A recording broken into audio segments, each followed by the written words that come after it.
Namaste, everybody, and welcome to today's program on anger and Ayurveda on Facebook Live.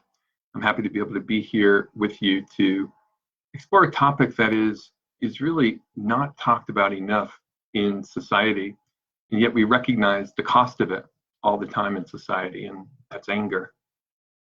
Anger is a major problem in our society today. It is seen pretty much wherever you go in every part of the country. We have situations where anger is causing terrible harm in our country. And we see it, of course, in violence. Wherever there's violence, there tends to be anger behind that violence. We have so many problems today that you have seen on the news with violence in our country, whether it is the mass shootings that have taken place, domestic violence that takes place. All of this are forms of anger. And these are the ones that we generally tend to see on the news. But we also see a tremendous amount in our communities. We see it in the form of domestic violence. We see it in the form of abuse with children, with spouses. And we even see the anger being expressed just in the community with each other. We see it in the way in which people talk to each other. Violence on some level can be as simple as communicating or acting in a manner that shows disrespect to somebody. And it's also a form of violence. It's an expression of anger. If we're angry at somebody, we turn our back on them. If we're angry at somebody, we might be yelling at them, especially, you see that a lot when people are experiencing road rage. This in the community. You see anger in so many different ways. You see it in the workplace. You see it when bosses get angry and yell at their staff. You see it when the staff gets angry and talks behind the back of their boss at work. You see anger everywhere in our society. And this program today, I hope, will begin to address its root cause and begin to explore how Ayurveda begins to treat that and how much potential Ayurveda has in order to help this situation. I'd like to just thank those who have just joined the program. Cassie and Lali and Nadia, welcome to today's Facebook Live program. When we talk about anger in Ayurveda, to really understand that, we have to have at least a basic understanding of Ayurveda to begin with. So I'll presume that all of you who will be listening to this video do. So when we talk about anger, we generally are talking about the element fire. And the fire is out of control in the body and out of control in the mind. And this is what is related to anger. So fire has certain qualities to it. It's very hot, obviously. And when we think of anger, we think of heated emotion. And whenever we get really worked up and overheated, the fire, that feeling of fire inside you, your face might even turn red.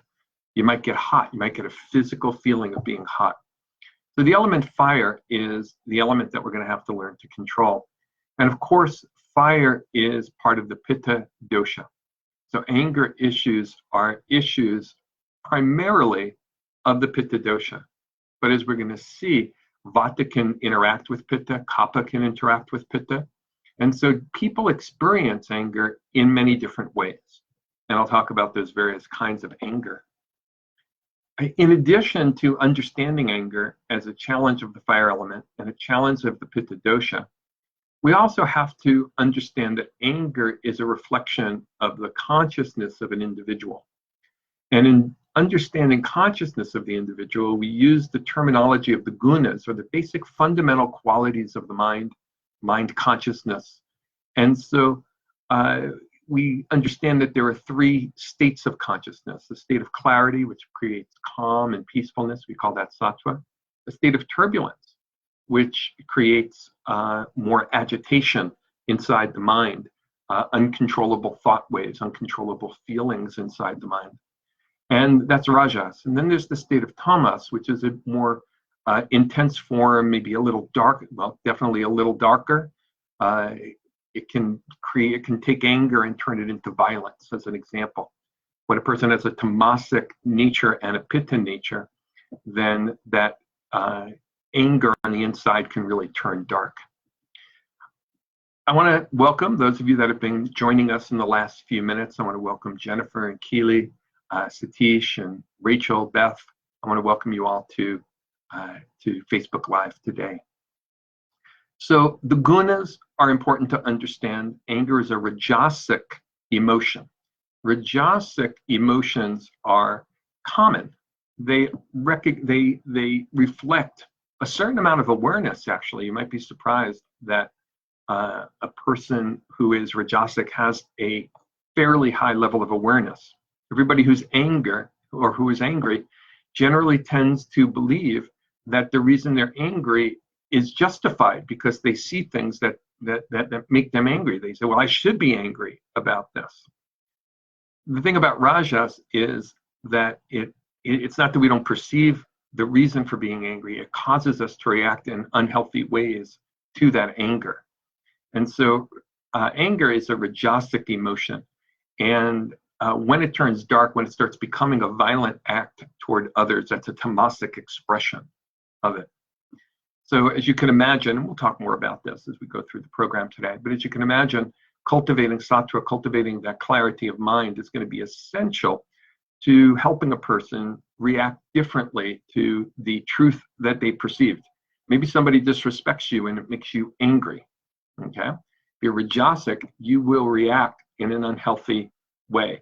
But if you're more sattvic, you'll still see that you were disrespected. It's not that you won't care. It's just that you'll have compassion for the individual who disrespected you. You won't get caught up in the drama of it, and you'll react to it in a more harmonious manner. So then, to summarize what we've talked about so far, in order to understand anger, we have to understand it that as an imbalance in the fire element, an imbalance in the pitta dosha, and a disturbance of consciousness that is either rajasic or tamasic. And so this is the basic understanding.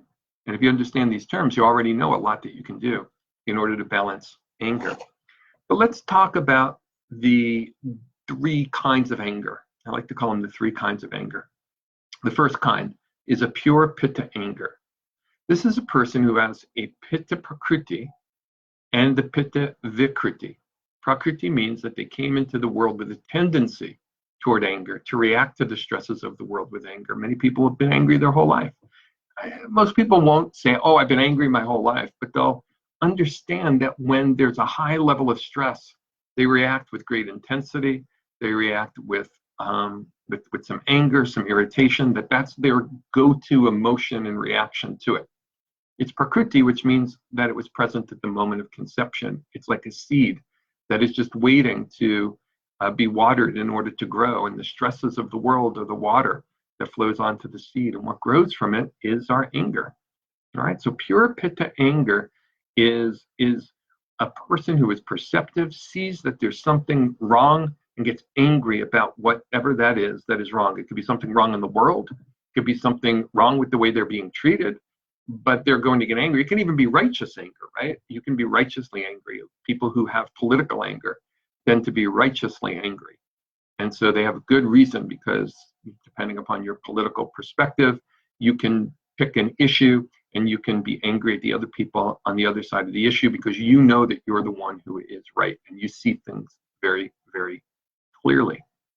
And so pitta anger is a very, there's a tendency inside, there is a stressor that occurs, and anger comes out as a result of that. The anger is expressed. Once it is expressed, it's felt very deeply, very intensely. It can be a very intense expression of anger. In a tamasic individual, it could turn into rage. It can turn into violence. Okay, so it's a very, very pure, angry emotion. There's other kinds of experiences of anger. There's a vata pitta experience of anger. When vata pushes pitta out of balance. This is a person of pitta nature too. Usually they have some more vata in their nature. And this person, pitta and vata in their nature. And this person is stressed not by somebody who is necessarily causing great harm to the world or causing great harm to them, but they're stressed by other things in the world that are overwhelming them. These are individuals who are also anxious. And we say sometimes that Vata pushes Pitta, which means that Vata is like air, and air blows on fire, and then the fire emerges. It erupts, just like a forest fire erupts when the winds are strong. And so when a person of Vata nature feels overwhelmed, starts feeling anxious, starts feeling a different kind of stress, all of that Vata pushes the Pitta, and the fire flares up.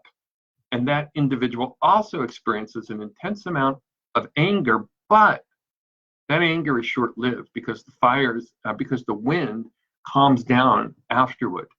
And so a Vata Pitta type anger could occur because you're just feeling a little bit more pressured, or you're not sleeping well. And so that's a different kind of anger, as opposed to a person who really has a pure, deep-seated anger inside them and a self-righteousness and an intensity about them all the time. So we have Vata Pitta anger, and we have Pitta anger. And then we have another kind of anger, which is a Kapha Pitta anger, or Pitta Kapha anger. And this is a type of anger that is seething inside of an individual. This is a type of anger where the person on the outside always seems very calm, but on the inside, there is underlying angst and anger. And this individual, although moving more slowly in the world and acting more calmly in the world, underneath all of that, there's a volcano brewing. And the way in which it affects the individual is it turns anger into a chronic condition. And when anger is chronic in a person, it becomes resentment, this lower level seething resentment, like a volcano under the ground that occasionally bubbles up to the surface. So it's a very different experience of anger. It's a more Kapha type anger, but really what it is a Kapha Pitta combination imbalance. So maybe some of you are beginning to recognize yourselves or your kind of anger in that condition. Now I want to recognize those who've been coming into the room recently, Jelaine and Birdie and Jill. I just want to welcome you also to today's program on anger. So we've explored now the elemental dosha and guna relationship to anger. We've taken a look at the three kinds of anger, and the key elements or the key qualities that we have to understand in anger, especially when it's pure, is the quality of being sharp and hot. These are the two most important qualities of pure Pitta anger. Now it's important to understand that because the opposite qualities are going to help to control pure Pitta anger. So if sharpness is causing the anger, then we want to bring in more of the dull quality through all of our senses in order to ease the sharpness within us. And the other one is heat. And so we're going to want to bring in obviously more cooling qualities as well. So pure Pitta anger emphasizes the quality of sharpness and also of heat. Now, all of the other angers have some of that too, but there are differences. For instance, with the Vata Pitta anger, in addition to those two qualities, you have a great amount of mobility. And that mobility is what is the wind that is pushing, that is blowing on that fire and making it explode. All that mobility in a person's life is seen, for instance, when a person is very, very, very busy, too busy. They've got so much going on, all that motion. Well, that's what triggers the sharp, hot qualities. And if you understand that, then you begin to understand that for the Vata Pitta type of an anger, one of the keys is going to be to create more stability, to create regular routines, to create more calmness during the day, not be so busy. Sometimes the key is just to become conscious of that and begin to structure your life a little differently so that you're not so busy. And then you calm down a lot more, the winds are calm, and the anger is not as much of a problem for you. And with a person of Kapha nature, what is trapping all of that heat inside of them is that quality of stability, because they're not expressing themselves. They don't express the anger very much. It seethes underneath the surface. And so that individual, knowing that stability has combined with the hotness and the sharpness to create chronic anger or resentment, that individual is the one that really needs to talk it out. That individual is the one who needs to find the right person that they can begin to open up to, begin to talk with, let out some of that heat through talking so that it doesn't resolve deep, so that it doesn't reside deep inside the body. When anger does reside deep inside the body, it tends to cause problems. And the main problem it causes is going to be for the liver. The liver is sometimes considered to be the storehouse of anger. So anger is experienced in the mind, but it's also stored in the liver in the sense that that heat overheats the liver, and the liver is unable to process and do its job well enough to process all the toxins in the body. And we can imagine anger as a toxin in the mind. And so the liver and the mind, when it comes to anger, are playing a very close relationship to one another. In addition, all Pitta problems can begin to emerge in the body. Problems with the blood, problems with the eyes, problems with the skin, overheating, inflammation in the body. Inflammation being a very big one, a chronic problem for so many people. Oftentimes resolving issues of anger will take care of the underlying inflammatory process in the body. And that's particularly true for the pure Pitta, but it also plays a role in the Vata Pitta and the Kapha Pitta conditions. Okay, so resolving this anger is so very important. When we talk about resolving anger, we have to understand the root of the anger itself. Now, we understand that it's in the consciousness, this tamasic consciousness that a person was incarnated with. They may have a Pitta nature and more fire inherent within them. But understanding the psychological root can be very, very helpful. So the psychological root for anger is judgment. There is no anger if there is no judgment. Think about that for a minute. There is no anger if there is no judgment. If there's anything you take away from this, that might be the most important thing from this lecture, from this video that you can be watching. If there is no judgment, there is no anger. Whatever you're angry about, you have judged. You've judged somebody having done something wrong to you, or you've judged God doing something wrong to you, or the universe doing something wrong to you. And you're angry that it's not fair. There's a judgment on it. And that judgment provokes the fire, provokes the heat, provokes the anger. And so we have to be able to cultivate non-judgment in the mind if we hope to overcome anger. And herein lies a tremendous journey for each patient with anger. It becomes important to start becoming mindful of being more non-judgmental throughout the course of a day. And to try to be non-judgmental, just not just to notice when you are judgmental, that's important. Obviously, notice that you're being judgmental and try not to be. But in fact, try to bring more non-judgment into everything that you do. When you go to the grocery store, how would I communicate with this person if I didn't judge them behind the counter? How would I judge this person in the eye? How would I interact with this person if I didn't judge them, if I didn't judge their clothes, if I didn't judge the way they looked or their behaviors? How would I interact with people if I was in a place of non-judgment? The truth is that non-judgment is a facet of love, and we would be more loving if we were more non-judgmental toward everybody, toward our family, toward our friends, toward our co-workers. If we were in a non-judgmental place, we would be more kind, more loving, more compassionate for all of those things. And in fact, when we cultivate non-judgment, it's not that we don't react to the world anymore. It's not like, oh, I'm just going to go through the world, I'm going to be a robot. No, it's not like that at all. You do react to the world. You do see all the problems. You see all the things that used to make you angry. But rather than reacting with anger, you react with compassion. You become compassionate for what you see rather than angry about what you see. And that's the big difference. That's the big difference. But to get to that place of compassion, you have to cultivate non-judgment. You cannot be judgmental and compassionate at the same time, just as you cannot be angry and non-judgmental at the same time.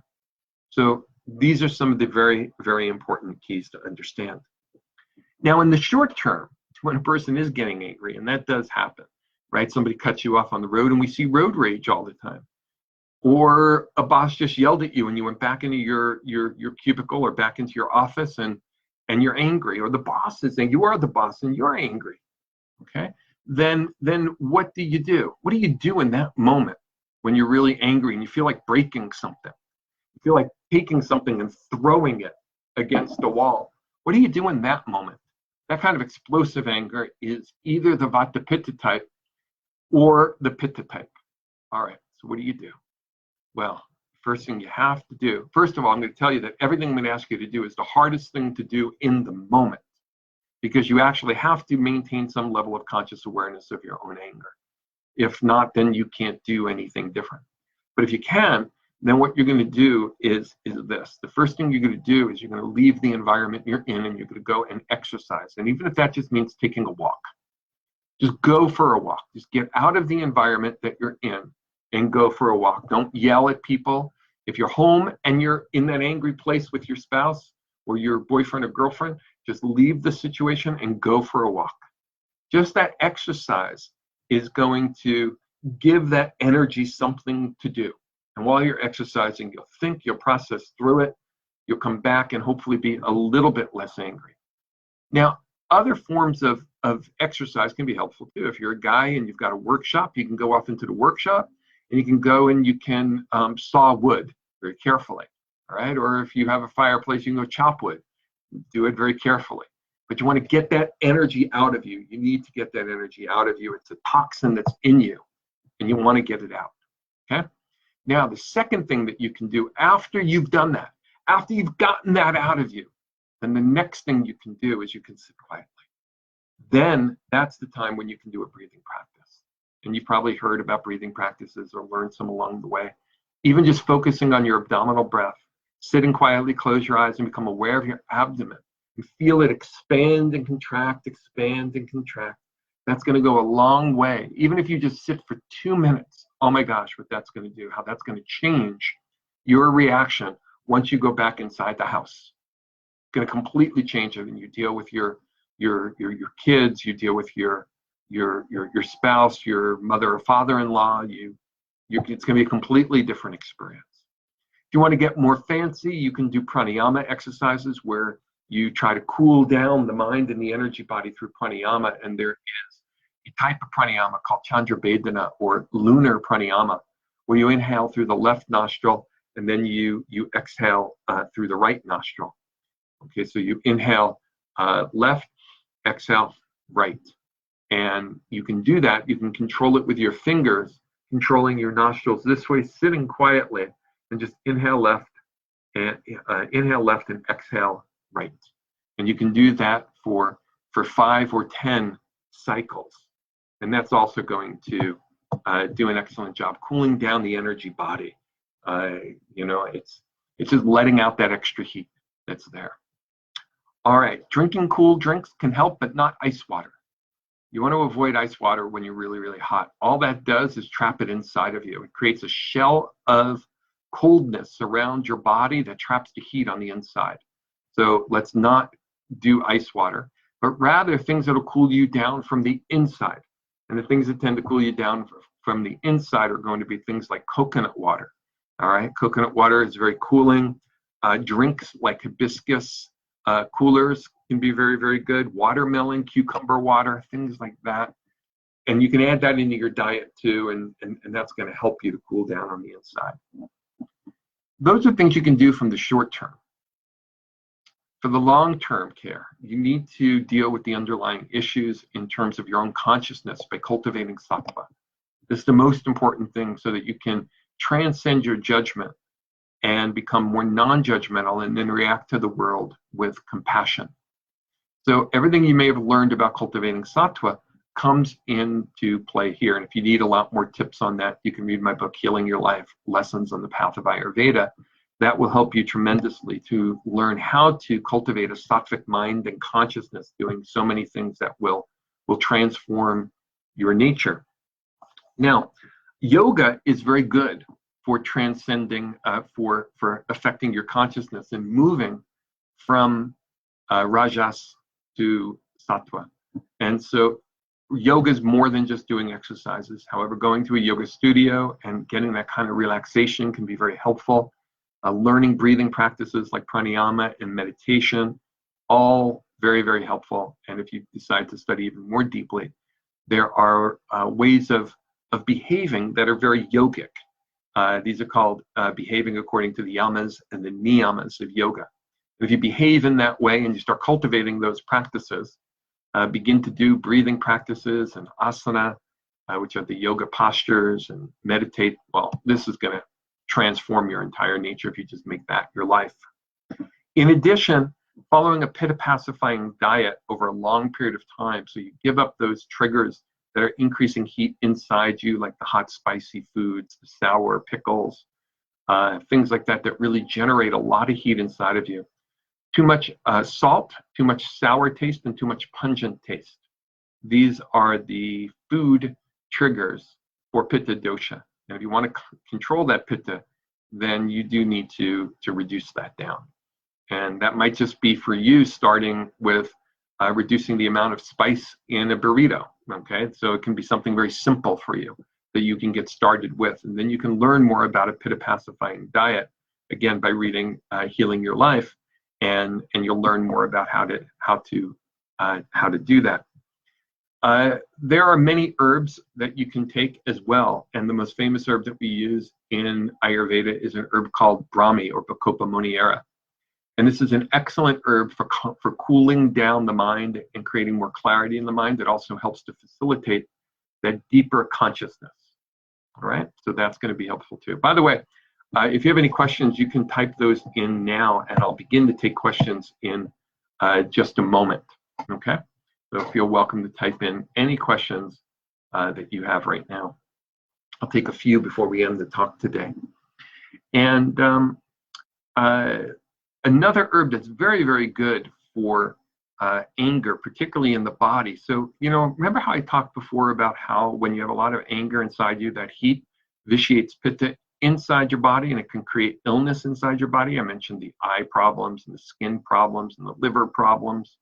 One of the best herbs is chrysanthemum. And so you can take chrysanthemum tea. It's quite tasty, actually. You can go buy it in bulk and you can make chrysanthemum tea, and it's going to get rid of the toxic effects of anger inside your body. So think of chrysanthemum for bodily anger, and think of Brahmi for mental anger. That's the Bacopa moniaera. Okay. So those are some herbs that you can take as well. Robert wants to know that herb again. Robert, that's called Brahmi, B-R-A-H-M-I, Brahmi. And the Latin name for it is Bacopa moniaera. But you'll probably find it online under the name Brahmi, B-R-A-H-M-I. Be sure that it is Bacopa moniaera, though. Some people sell other forms and call it Brahmi, particularly Centella asiatica, which is gotukola. Also helpful, but just not quite as good in my opinion. All right. The other herb is chrysanthemum. That would be the other herb that you'd be able to use. All right. Indigo asks, are head injuries that cause anger treated the same way as mental anger? They are. They actually are. So what's happening when you have a head injury is a couple of things. First of all, you have inflammation. And inflammation is going to be related to Pitta. And so that's going to create this greater heat inside your body. But even more important than that, it disturbs your nervous system. And that's the air. And so what you have is a Vata Pitta type anger when you have a head injury, an inability to tolerate the stress. And then that's going to provoke the anger. So yes, you have to do exactly what I said to balance the Vata Pitta type anger. In addition, of course, you have to nurture the head injury. You have to heal the head injury. And so that's going to be important as well. And that's a journey in and of itself that would require a practitioner to know more about the nature of the injury. There are also, and that herb Brahmi, by the way, is very, very good for helping with head injuries, okay? And so that's just one of the things you can consider and talk to a practitioner about. All right, Palika asks, you possibly talking a little bit more about the relationship between anger and the Yamas and the Niyamas.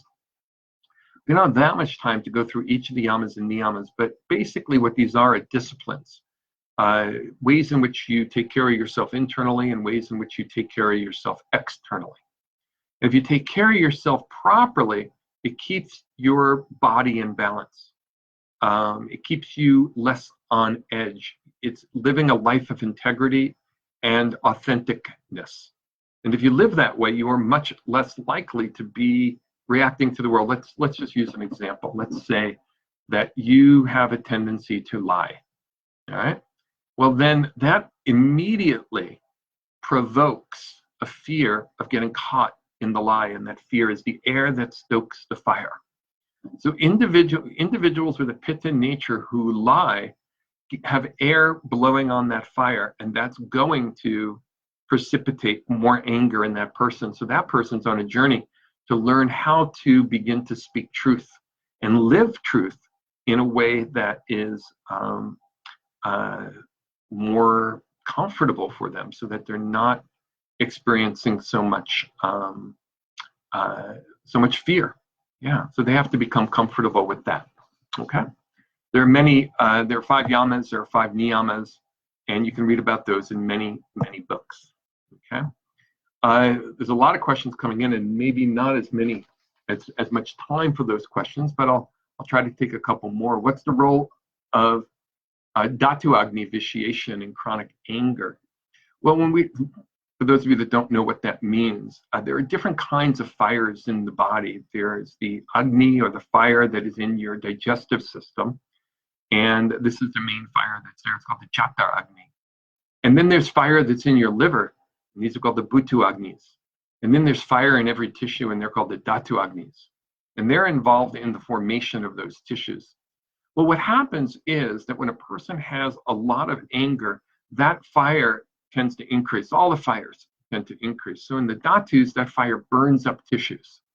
It burns up tissues, it creates more inflammation in those tissues, and then it depends on how intense that fire is to know what actually happens next. It can just cause aching, it can cause pain, it can cause inflammation, and it can even cause what we would consider to be a kavyaguna, or burning out part of the Dhatu, in which case then Vata begins to affect that tissue, and a person has what appears to be a Vata imbalance in the tissue of their body, but that it's caused by Pitta, because it was caused by a Pitta burnout.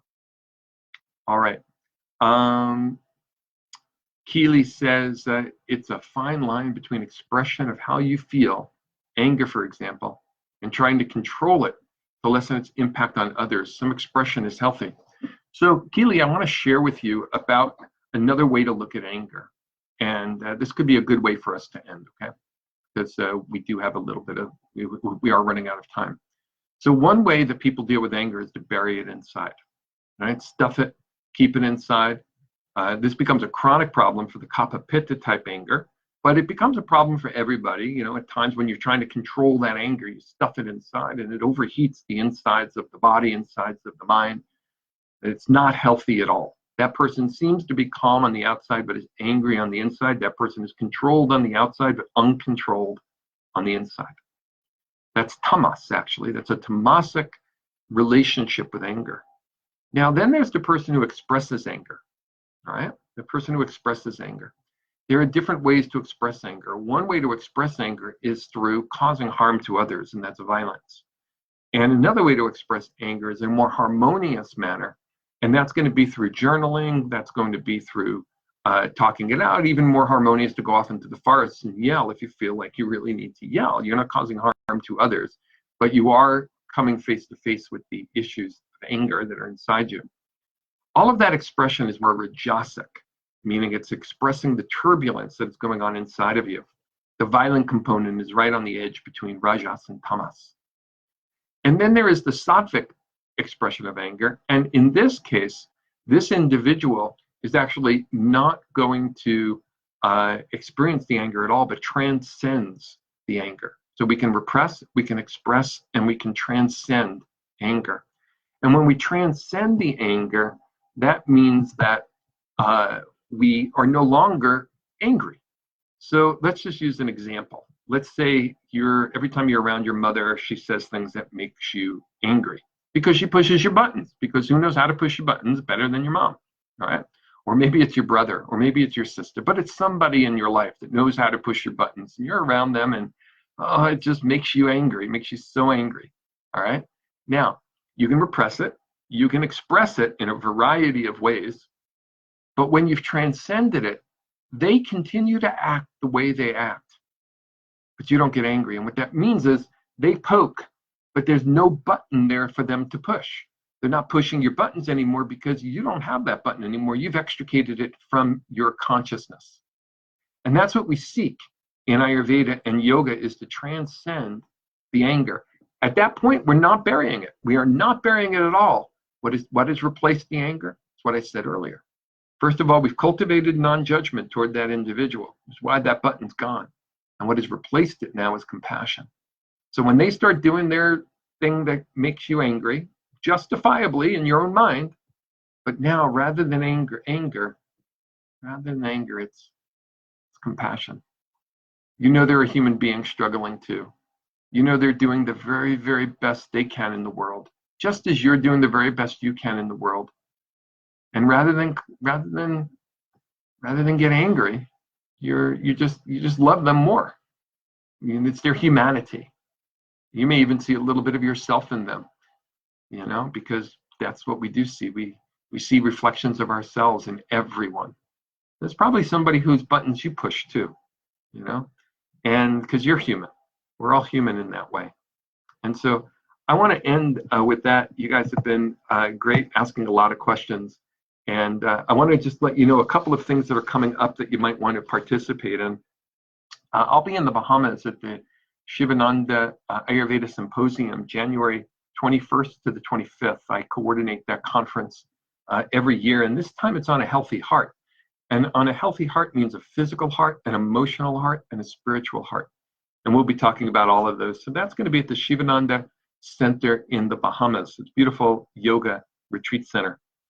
There'll be a Yoga Nidra and Self-Healing mini retreat that I'll be leading February 23rd and February 24th at the Integral Yoga Institute in San Francisco. I'd like to invite you to participate in that too. Many of you know that I'm the author of the CD, the creator of the CD, Yoga Nidra and Self-Healing. And that's been a bestseller on Amazon and iTunes for many years now. CCA Yoga Nidra teacher training will take place. You can learn to teach Yoga Nidra to others March 14th to 17th, and that'll also be at the Integral Yoga Institute in San Francisco. We also have our Ayurvedic Health Counselor program beginning here. The next one that is a in-classroom program, and that's March 26th. It begins here at the Nevada City campus. Please come up and visit our campus sometimes. We would love to have you here. Come up and arrange for a tour for yourself. We have a beautiful 15,000 square foot facility with multiple classrooms, Panchakarma Center, where you can stay overnight for up to 30 days, where you'll be nurtured and loved throughout your healing process. We have a full clinic for the community as well, where our students and interns, where our interns are seeing patients, and also where our graduate Ayurvedic doctors and practitioners are seeing patients. So you are more than welcome to come and visit anytime. Just contact us in advance and we'll arrange for you to receive a tour. You can see our herbal gardens that we've partnered with Organic India with to create. And we have beautiful herbal gardens with about 50 or 60 herbs that you can see. Now you'll see them in their native soil, maybe not native soil. Some of them are not quite from the local area here, but you will see them in the soil. And you're just welcome to walk around the campus and enjoy. We're in the process of building a outdoor seating area right now where gatherings and classes can take place, and you can take a look at that beautiful portion of the property as well. Many blessings to all of you on your journey. Take a deep breath. There's a lot out there to be angry about, but not much of it that is worth being angry about. Okay? Many blessings to all of you. Om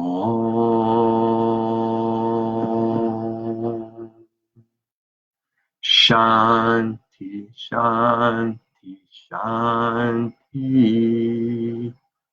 Om peace, peace, peace. Many blessings, everybody. I'll see you at our next Facebook Live program.